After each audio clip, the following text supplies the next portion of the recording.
Indian ചാനലുകൾ multiple time reject ചെയ്ത ചോട്ടാ ഭീം എന്ന കാർട്ടൂൺ ഇന്നെങ്ങനെ ലോകമെമ്പാട് ആരാധകരുള്ള കാർട്ടൂണായി മാറി. വീഡിയോ ഫുള്ള് കണ്ടോ, അക്കൗണ്ട് ഒന്ന് ഫോളോ ചെയ്തോ.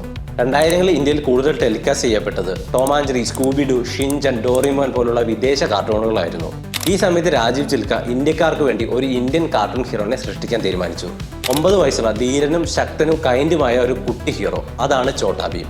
മഹാഭാരതത്തിലെ ഭീമൻ എന്ന കഥാപാത്രത്തിൽ നിന്ന് ഇൻസ്പയർ ആയിട്ടാണ് ചോട്ടാ ഭീം എന്ന ക്യാരക്ടറിനെ ചിൽക്ക ഡെവലപ്പ് ചെയ്തത്. ഇത്ര അടിപൊളി ക്യാരക്ടറായിട്ട് കൂടി ഈ ഐഡിയ ഇന്ത്യൻ ബ്രോഡ്കാസ്റ്റർമാർ നിരസിക്കുകയായിരുന്നു. ഇന്ത്യയിൽ വിദേശ കാർട്ടൂണുകളെ കാണും, ഇന്ത്യൻ ഷോ ആരും കാണില്ല എന്നായിരുന്നു ചിൽക്കയോട് അവർ പറഞ്ഞത്. എന്നാൽ രാജീവ് ചിൽക്ക പിന്മാറിയില്ല. തന്റെ മുഴുവൻ സമ്പാദ്യം ഉപയോഗിച്ച് ചോട്ടാ ഭീമിന്റെ 13 എപ്പിസോഡുകൾ ഇയാൾ ഉണ്ടാക്കി. പല റിജക്ഷനുകൾക്ക് ശേഷം 2008-ൽ പോഗോ ചാനൽ ചോട്ടാ ഭീമിന്റെ എപ്പിസോഡുകൾ വാങ്ങി. The rest is history. Chhota Bheem cartoon Indian ഗ്രാമ പശ്ചാത്തലവും ഇന്ത്യൻ സംസ്കാരവുമായിട്ട് വളരെ കണക്ട് ആയതുകൊണ്ട് തന്നെ കുട്ടികൾക്ക് ഈ ഷോ വളരെയധികം റിലേറ്റബിൾ ആയി. അതുകൊണ്ട് കുറഞ്ഞ സമയം കൊണ്ട് തന്നെ ചോട്ടാ ഭീം ഇന്ത്യയിലെ നമ്പർ 1 കാർട്ടൂൺ ഷോ ആയി മാറി. ഇത് നെറ്റ്ഫ്ലിക്സിന്റെ ശ്രദ്ധയിൽപ്പെടുകയും 9 വയസ്സുള്ള ചോട്ടാ ഭീമിനെ 2 വയസ്സുള്ള ഭീമാക്കി റീക്രിയേറ്റ് ചെയ്ത് ലോകമെമ്പാടും എത്തിച്ചു. ഇന്ന് ചോട്ടാ ഭീം 119 രാജ്യങ്ങളിൽ സക്സസ്ഫുള്ളി റൺ ആയിക്കൊണ്ടിരിക്കുന്ന കാർട്ടൂണാണ്. നിങ്ങളെ ഏറ്റവും ഇഷ്ടപ്പെട്ട ചോട്ടാ ഭീം എപ്പിസോഡ് ഏതാണെന്ന് താഴെ കമന്റ് ചെയ്യുക. See you in the next video.